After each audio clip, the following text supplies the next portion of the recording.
Shalom, giving all praise to the Heavenly Father, Yahweh, Bahasham, Yahweh Shai, Bahasham, Rachahakwadash. Double honors to the apostles and elders at Great Millstone who rule well. And as always, we give peace and salutations unto the elect.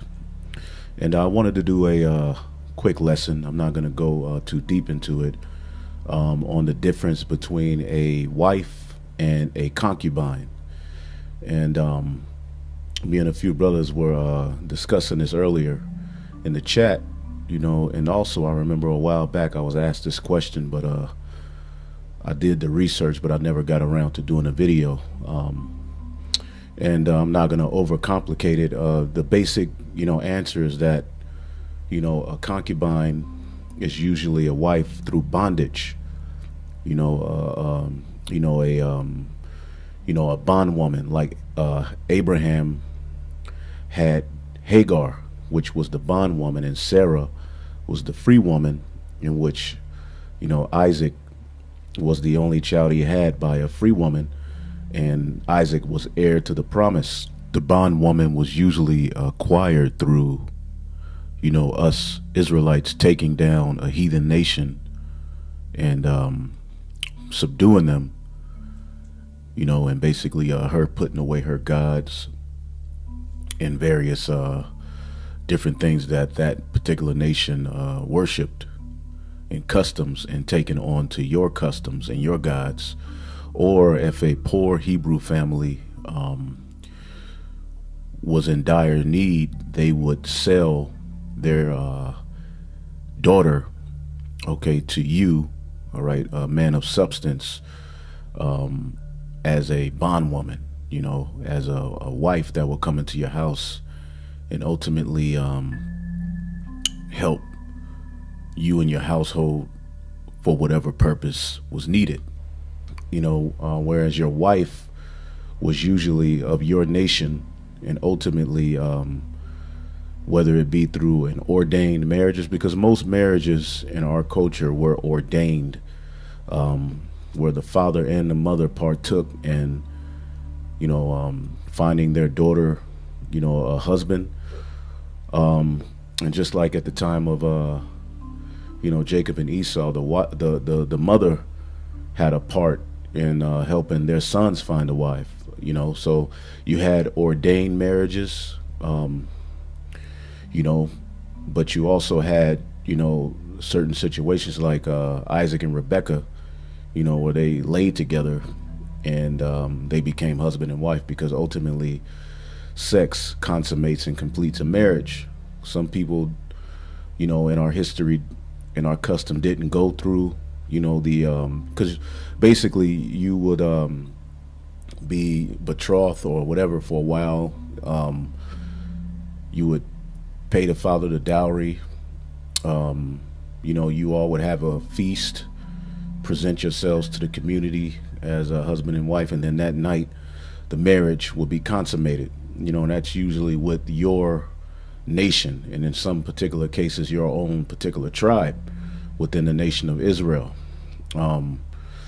Whereas with a heathen woman, you wouldn't have a ceremonial marriage with her, because a marriage, all right, a marriage is ultimately the joining of two houses, all right. So if you were to marry a heathen woman like that, in the case where, she brings her gods and her family brings their worship and practices, and, that's ultimately how you could end up sinning against the Most High. So we'll get into a few scriptures, ultimately, and hopefully you be edified, because, a lot of people like to go to particular scriptures to try to make particular arguments, but they don't have understanding of the scripture, and Solomon is one of the men they go to, because of his dealing with the heathen women. And we'll get into that, because Solomon sinned by building temples and bowing to the gods of those heathen women. All right. Whereas his father David, where all of his sins were written and recorded, you notice him dealing with heathen women and having concubines of the other nations was not one of his sins. Why? Because he didn't bow to their gods. He didn't make marriages with them and build temples to their gods as his son Solomon did, which was a sin. Now, let's start here. I have from Bible Study Tools, and I also had an article. We can probably read a little bit of that, but I don't want to make this too long. And we already know that a lot of you are going to catch feelings and emotions, but we're going to go by thus saith the Lord. A lot of you boast in the law. Well, don't you know in the law, which we'll get, when you conquer a heathen nation, you're able to take their women, which that's what David did. Okay, you only sin, okay, when you start to bow to the gods of those other women. And yes, there were times, like when we were taking the land of Canaan, where we were permitted, all right, or forbidden not to deal or make marriages with those women. And we'll explain it all of that in the different situations and everything, all right, because this Bible must be read with understanding, all right, and you have to be mature. Ultimately, you have to put away Western culture and you have to put away your emotions, okay? So this is from Bible Study Tools. You have Concubine. It says a female slave who functioned as a secondary wife or surrogate mother. And we've seen examples of this in the scriptures. A surrogate is a replacement, wherein you'll have a wife who can't bear you any children, all right, but in her place, the surrogate mother, all right, or the concubine would have children for you in her place, okay, because the purpose of a union, okay, yes, sex is an enjoyable function, but you know the purpose ultimately is to be fruitful and multiply, all right, and have a family, you know. And if you notice, the time you saw the term concubine mentioned was more so when we were a monarchy, you know, when we were sovereign, because the taking of more wives and the taking of more concubines is basically associated with kings and men of stature who had, you know, nobility and different, you know, possessions, you know, who had substance, basically.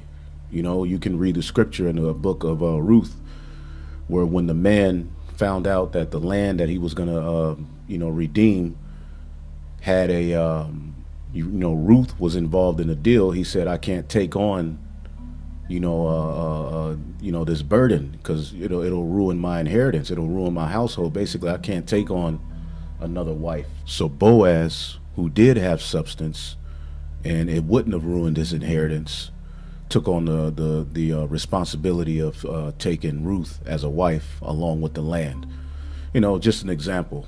You know, because you know we have all of these holdups and arguments about what the men of the Lord aren't going to have and what we can and can't do in the kingdom of heaven. Well, that's ultimately because we're in this low state, you know, but as the scriptures say, we're going to be kings and priests, all right, after the order of Melchizedek, all right. So at that point, there will be no question. You won't be, you know, you won't have the same mind frame of this Western world, you know, and yes, there will be a upgraded form of sex and reproduction in the kingdom of heaven, okay? And we will take wives, as the scriptures say.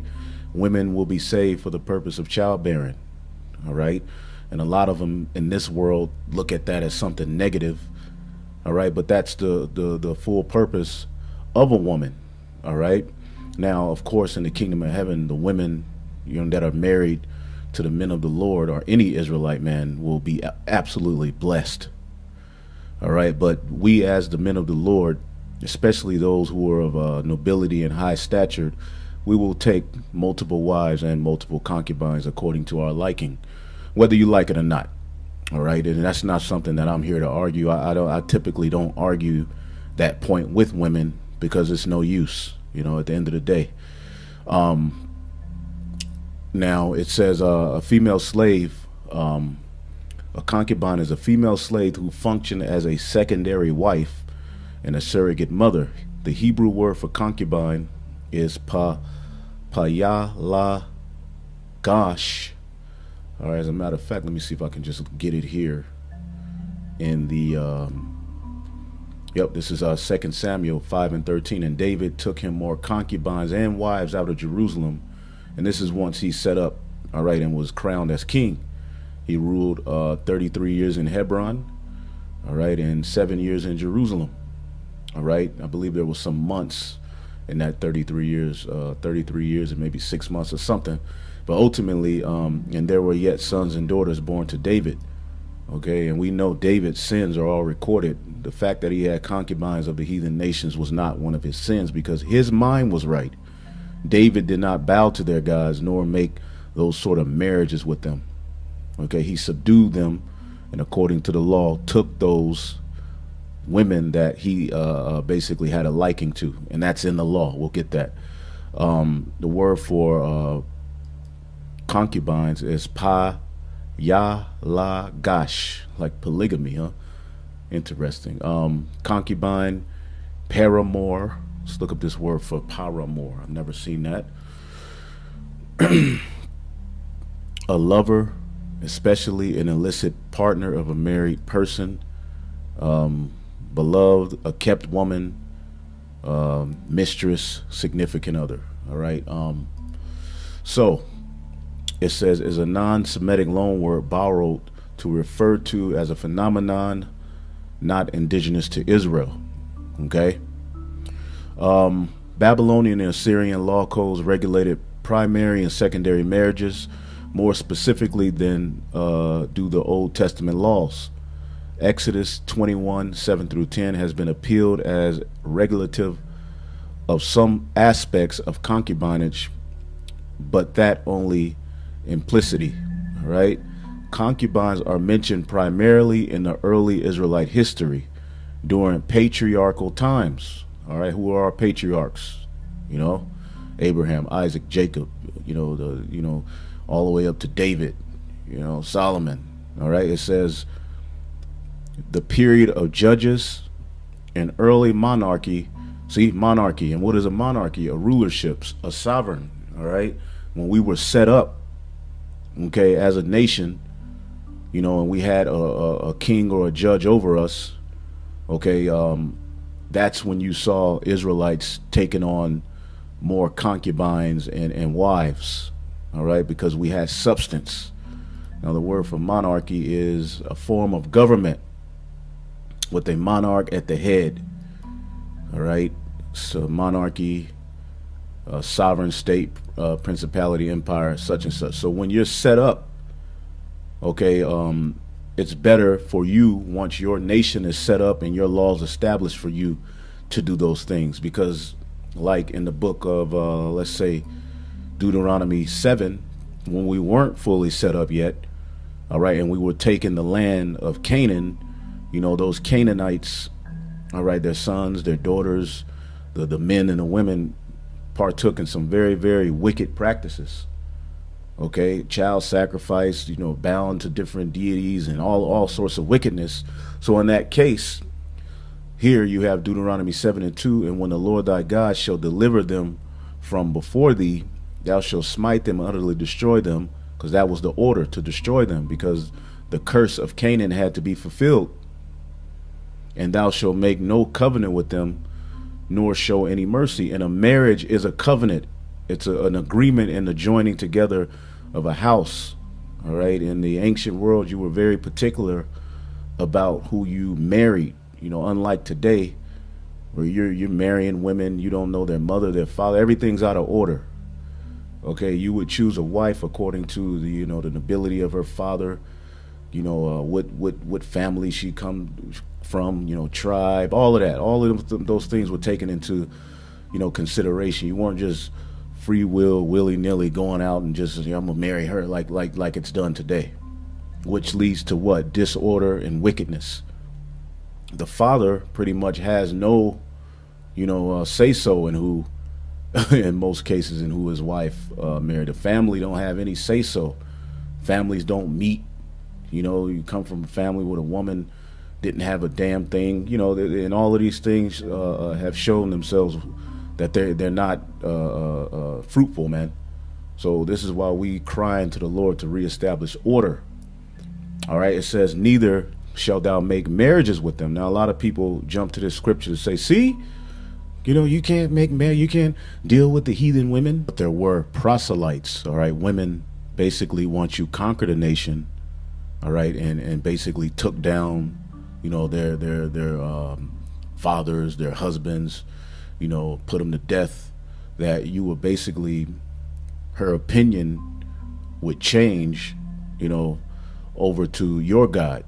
Okay. And basically she would put away the idols of her gods, and she would be subject to unto your God. That can be found here in Deuteronomy 21:10. All right, which this is what's going to happen in the kingdom of heaven. There will be no other God worshipped. There will be no chance for us to have bowed to another God. Okay. Deuteronomy 21:10, when thou goest forth to war against thine enemies, and the Lord thy God have delivered them into thine hands, and thou hast taken them captive, and thou seest amongst the captives a beautiful woman, and thou hast a desire unto her, that thou wouldest have her to thy wife, then shalt thou bring her home to thine house, and she shall shave her head and pare her nails. You say that? Because nails are associated with idol worship. Okay? And hair was associated with idol worship as well. All right, so it's basically a restarting point. Okay, not that she couldn't have hair, but these different heathen nations, they did a lot of wicked practices with nails and hair, man, even unto this day. All right, even our women. All right, but it says, and she shall put off the raiment. All right, she shall put the raiment of her captivity from off her, and shall remain in thine house. Meaning what? She's under the influence of your God. Buddha no longer exists. It's Yahweh Ba'ashem Yahushua. You're going to bow to my God. You're going to live by these rules. This is the food you're going to eat. This is what you're not going to eat. Okay, and in that case, and bewail her father and her mother a full month, because you just took down her family. So she's going to bewail her father and her mother a full month. And after that, thou shalt go in unto her. See, that's the order. Okay, and be her husband, and she shall be thy wife. All right, now she's your wife, but ultimately she's a lesser wife, a wife through bondage. Okay, she's not a sex slave. Sex slave is the practice of the heathen. Now, she is for your enjoyment, but even more than that, she helps to forward your substance and works on your behalf, helps your, you know, she would help your regular wife out, or whatever situation you were in, but ultimately she would be used to help forward your enterprise, and that's what a family is for. Okay, so it's beyond, you know, just using her for sexual purposes. Of course, every man, you know, enjoys sex, but there's business tied to sex, you know, and different things that go with it. All right, and you would, you know, take care of this woman to a degree. You would take care of her. She would have the duties of a wife. All right, but she's a wife through bondage. She doesn't get, okay, the privileges of your Israelite wife. Okay, that you and her family made a covenant agreement, okay, to forward two households and to forward your and joining your substance and all of that together. You don't do that with her family. You see, her mother and father are gone. They don't have any say-so in this matter. Okay? An example of that is Rahab, the harlot. She fully bowed to the God of Abraham, Isaac, and Jacob. And Salmon, okay, Salmon, who begat Boaz of Rahab, the harlot, and she was fully down with the God of Abraham, Isaac, and Jacob. She was not talking about you know, the different gods of the, you know, the gods of her fathers and all of that. And she was a heathen woman. Okay, Ruth, which was a Moabite, which you have a lot of argument whether she was an Israelite or not, but you know, she was down with the God of Abraham, Isaac, and Jacob. So once we take these nations down, we do have a law right here, you know, that we can go to show you, yes, there is an order to having a concubine. And as we can read here, David, when he became king and took down those nations, those laws applied, because he took him more concubines and wives out of Jerusalem. Okay, he took wives and concubines, man. Hey, the verse 2 Samuel 20:3, and David came to his house at Jerusalem, and the king took the 10 women. And see, this Western world and this Christianity condemns, having multiple wives, condemns, slavery, because they don't really follow the scriptures. Now, the slavery of the Western world and the way that things happen here is absolutely atrocious and wicked, because with a servant, with the slave, there is order. Okay, and you can find that in the book of Exodus, the 21st chapter, if we can get to that. But it says, and David came to his house at Jerusalem, and the king took 10 women, his concubines. So he had 10 concubines here, whom he had left to keep the house, and put them in ward, and fed them, but went not into them. So they were shut up until the day of their death, living in widowhood. All right, and this is just to show he had concubines. You can read that, story. But, Solomon, his sin was he bowed to the idols of those different heathen. David didn't. There's nowhere written that David bowed to the idols of his concubines. Solomon did that. He built temples, okay, to Molech. You see, right here in 1 Kings 11:3, and he had 700 wives and princesses, and Solomon would go and get the choice princesses of these heathen, man, and 300 concubines, and his wives turned away his heart. For it came to pass when Solomon was old that his wives turned away his heart after other gods. That's the sin. Okay? And his heart was not perfect with the Lord his God, as was the heart of his father David, because David did not bow to those gods. Let's see what Solomon did. For Solomon went after Ashtoreth, the goddess of the Zidonians, and Milcom, the abomination of the Ammonites. You see? And Solomon did evil on the sight of the Lord, and went not fully after the Lord as David his father. Okay, now as we showed you, David's sins are written. Nowhere is it written that his sin was dealing with the women of the heathen nation. Why? Because he did it in order. There is a order to a concubine. Okay? Then did Solomon build an high place for Chemosh, the abomination of Moab. Now these are the heathen nations that, basically David subdued. Okay? But Solomon, all right, once he started dealing with their women, he started to allow them to worship those guys, and he even basically gave emotion to it and started bowing to him himself, man, which is an abomination, man. And likewise did he for all his strange wives, which burned incense and sacrifice to other gods. Okay, so this was Solomon's sin. Okay, now going back here to Deuteronomy 7:3, we were permitted not to make any marriages with them. You see, because they ultimately were a part of all sorts of abominations, and we weren't fully established yet. Okay, there's an order to it. All right, and Rahab, the harlot, is an example of one of the conquered nation who would ultimately work for the interest of the Israelites and bow to their God. You see, and that's basically a proselyte. All right, now a proselyte in the New Testament can be one who put away, an Israelite who put away the gods of the heathen, basically repenting. All right, but as we just read the law, we're dealing with those beautiful women of the heathen. Once we took them down, that we would basically bring them into our house. All right, and there's an order to her becoming yours. Okay, so Deuteronomy 7:3 does not take away from Deuteronomy 21:10 through 13. And when we get into the kingdom of heaven, we're going to take our enemies down.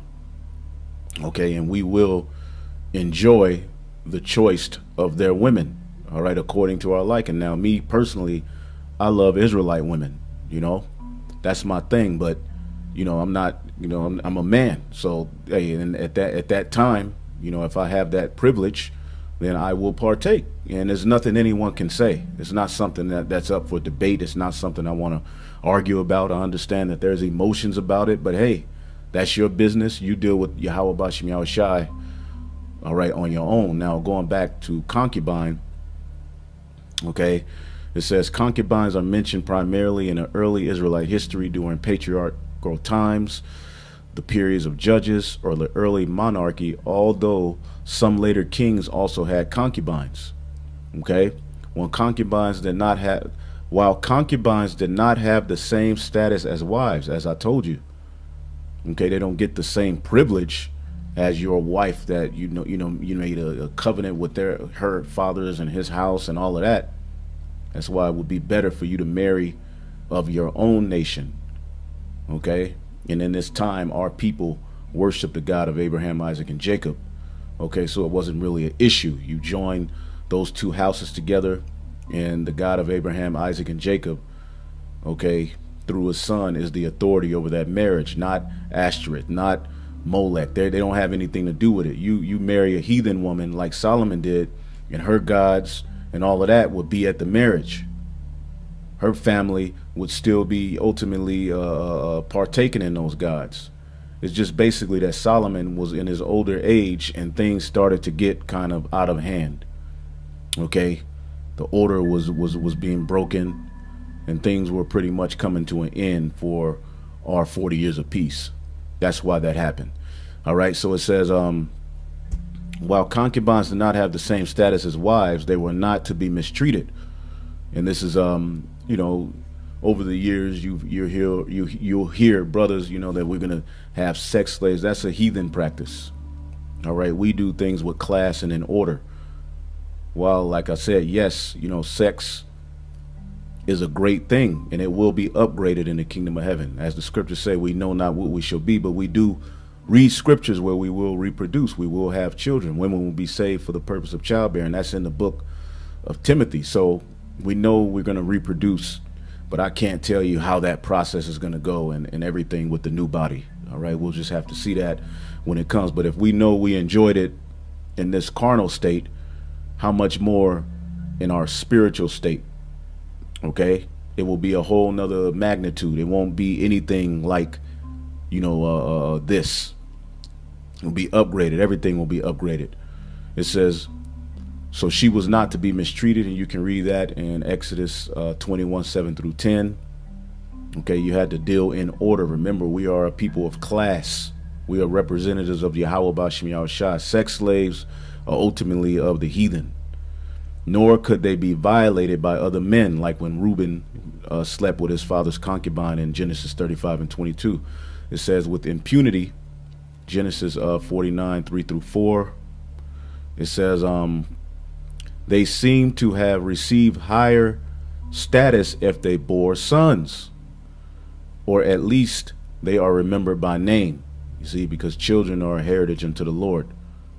All right, and when an Israelite man goes into a heathen woman, the seed is still the seed of that man, which is an Israelite. He's just nourished by the egg. Therefore, he may take on some of the physical characteristics of his mother through mitochondrial DNA, but the seed is still of an Israelite. Okay, it was just planted in a different earth. All right. So I'm going to jump down here. It says the practice of taking concubines as wife was used to provide a male heir for a barren wife. Okay. So if your wife wasn't able to bear children, and we saw that with Jacob, then a concubine or another wife would come and bear children in her stead. All right. It says, in addition, the practice provided a social safety net for poor families who could sell their daughters in dire times. And we can see that in Judges 19, Exodus 21:7-10. Basically, if a family was poor or needed help, they could sell their daughter off to be a servant. And of course, this is all done in order. Hearing these things and looking at Western slavery, you automatically think negatively, but it's actually order in it, which, this Western society is the reason why so many people look down upon Eastern practices, and what was done in the scriptures. Okay. Now, you can read the rest of that. That's off of our Bible study tools. There's another article, and we'll read a little bit of this one. This is off of Biblical Gender Roles. All right, .com. What is the difference between a concubine and a wife? It says the term concubine in the Bible refers to a slave wife. All right, there are two classes of wives in the scriptures: free wives and slave wives, and that's all that it is. Okay, the free wife was born of a free to a free man. She was acquired as a wife when a man approached her father and offered him the bride price. As we said, there's order in marriages. Okay, now in certain instances, you had cases of rape, or like a man and a woman may have met and just went to the tent, as Isaac and Rebecca did, and she became his wife that night. But ultimately, a wife, okay, or a marriage was ordained with the father and the mother, all right, or orchestrating it. That was the majority of marriages. There was order in marriage, but things happen, all right, and that's where in Deuteronomy 22, when we brought that up, people lost their damn minds. But in the case of, if the woman who was taken by the man was not betrothed to another man, okay, or married to another man, then he would have the option, if the father, was accepting of it, which in most cases he was, because this is a different society, different, different times, man. So he would basically, the man who took his daughter, even if he was mad, basically he would take the dowry that the man who took his daughter, or raped his daughter, as people say, which rape just means to seize. It's not like the man beat the hell out of the woman and she's bleeding, but he took it, all right, and he would pay the dowry, and basically she would have to be his wife, okay, and he would have to be her husband, and they would have a union, which is a union that would lead to a family and fruit.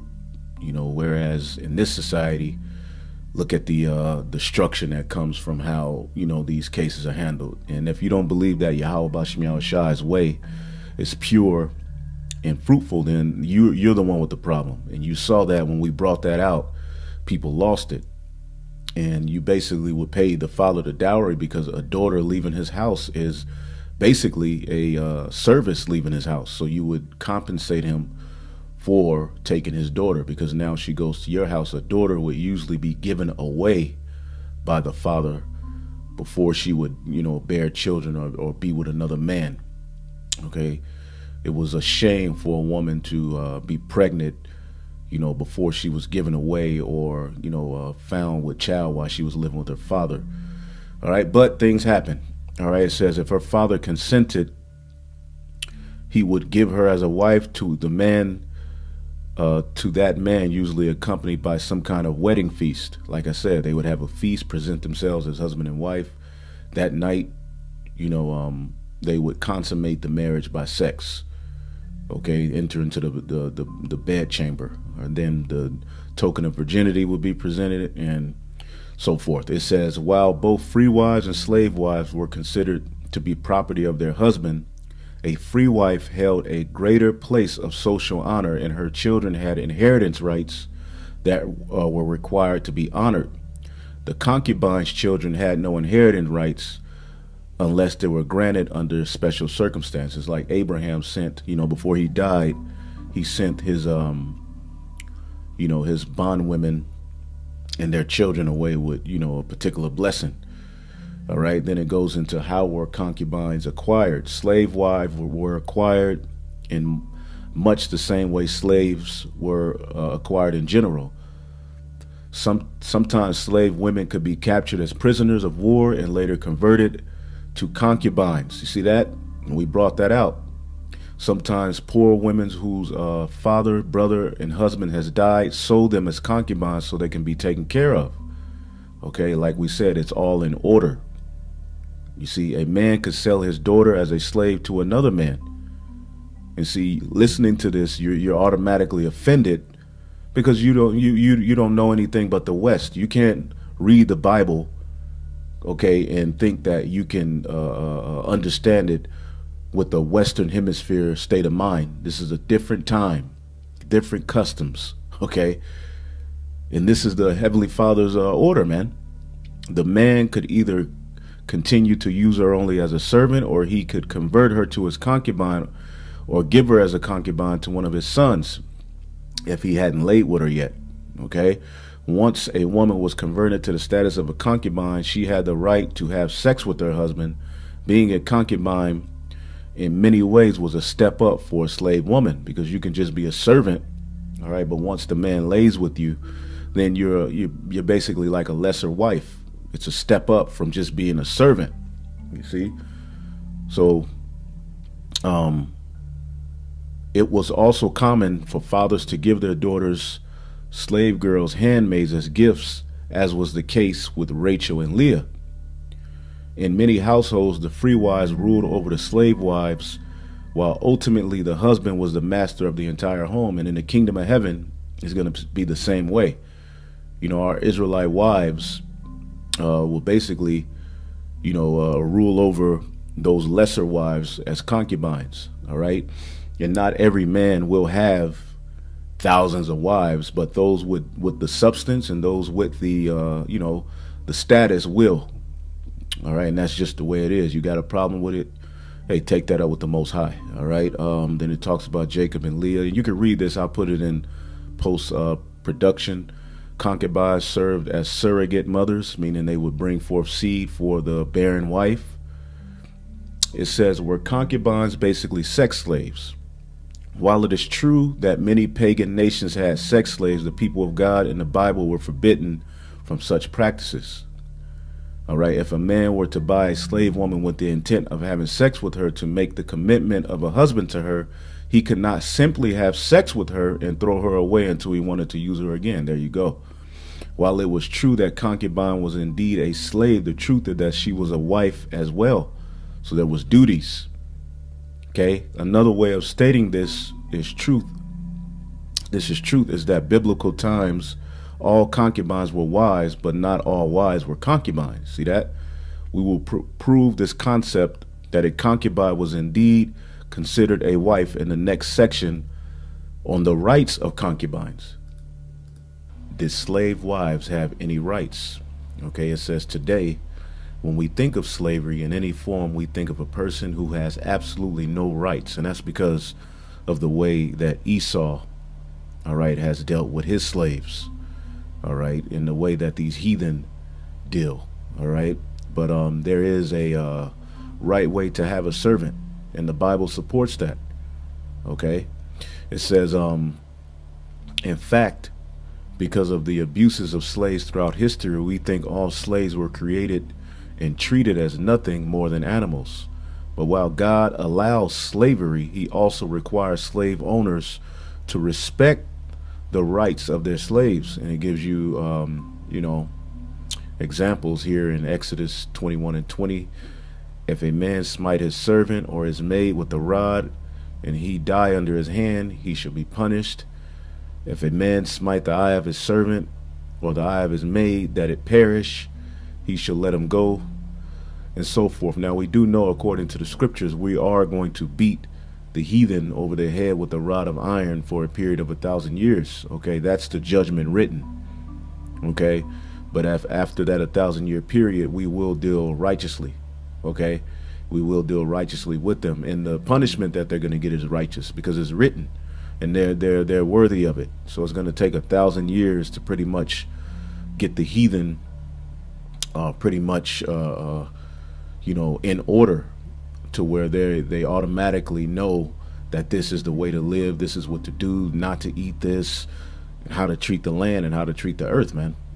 Okay, if you knock out your maidservant's tooth, you shall let him go for free. So there's order, within having a servant, especially if it was a Hebrew servant. Okay. It says both free wives and slave wives, concubines, had to be provided with food, clothing, and sex from her husband. Okay, and there you go. You can read that in Exodus 21:7-11. And there's order, there's responsibility with taking on, wives and concubines. This is why mostly kings and men with substance were the ones that you saw have those, like Nebuchadnezzar. He was a king. Okay, Absalom, he was the son of a king. Okay, Solomon, of course, he had riches out of this world, but Nebuchadnezzar, he had concubines and wives, and as they said, you heard more about this, during the patriarchal times, whereas we here in this low state, we try to say, well, I got a concubine and all of that. Well, really, you just got, a little side chick or whatever, which all of that is about to be done away with, man. Okay, everything is going to be done in order, and it's not going to be anything anyone could say, whether a woman was born to a free man or taken as a slave, if she were taken as a man's intimate sexual companion, she was to be treated as a daughter by her husband's father and treated by him as his wife. She would have the right to have sex with her husband, duty of marriage, the pledge of food, clothing, and bed, which was often used in our custom ceremonies, was based on the passage from Exodus 21. For more confirmation of the fact their concubines were not just slaves, but were also considered wives. Okay, because let's say you have when we take down these heathen, and we do, take women, as concubines from amongst them, they're going to be all right, man. There's going to be some, amongst, these heathen nations that are going to, we ain't touching them. They're going to be through. But the ones that we do take, just imagine, although they'll be your servant, they'll have access to seeing things and access to things that, those of their nation wouldn't have. Like people get bugged out over Ruth, saying she would have to be in Israel. Even if she was a Moabite in the kingdom of heaven, she's going to be given, back, to Boaz, and she'll be good. She'll be all right. All right. This is real life here, man. And ultimately, it takes just being mature in the spirit. A lot of our people, this Western society has made them immature in a way that Esau tells you what a man is, what a relationship is, what love is, and all of that. It's really skewed and destroyed the minds of our people into where when they hear the ways of the ancient world, all right, you'll lose your mind. It was a totally opposite way that we dealt, all right? It says, consider why Keturah is referred to as a wife Abraham took after Sarah died, but she is referred to as one of his concubines in 1 Chronicles 1:32 and 33. And then it goes on. It says, the reason Abraham sent away his concubines and their children, as he knew his death was imminent, was to make it clear that Isaac was the only rightful heir or heir to his estate, being the son of the first wife, who was the only free wife he had. All right, which that is used in the book of Galatians as a allegory, which Jerusalem is free. Okay, and Isaac was the heir to the promise, and he passed that to Jacob, and Jacob had 12 sons. All right, thus the 12 tribes of Israel. All right, were concubinage, slavery, and polygamy sins that God overlooked? In this post, we have discussed some topics that are all very offensive to our modern cultural values, and that's the problem. That's why the scriptures say, seek ye the old paths. Okay, this is the part of the article where 99% of Christian writers will tell you that the practices of concubinage, slavery, and polygamy were all sins God overlooked for a time, but when God got rid but then God got rid of in the New Testament. The truth is that God never condemned the practices of concubinage, slavery, or polygamy. You see that? And even the writer of this article knows that. Okay, but our people, even you who call yourselves Israelites, you're under that spirit. In the kingdom, you're going to have one wife. Well, that's all right. We'll see.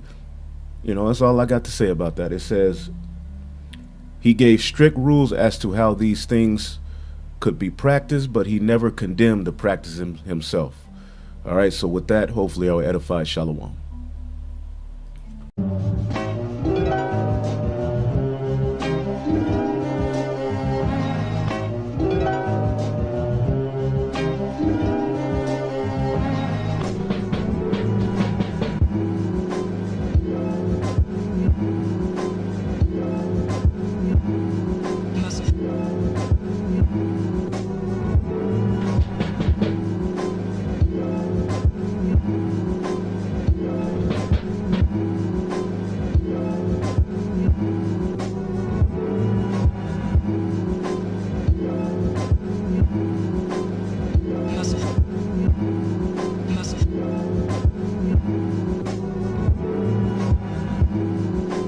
first man is of the earth, earthy.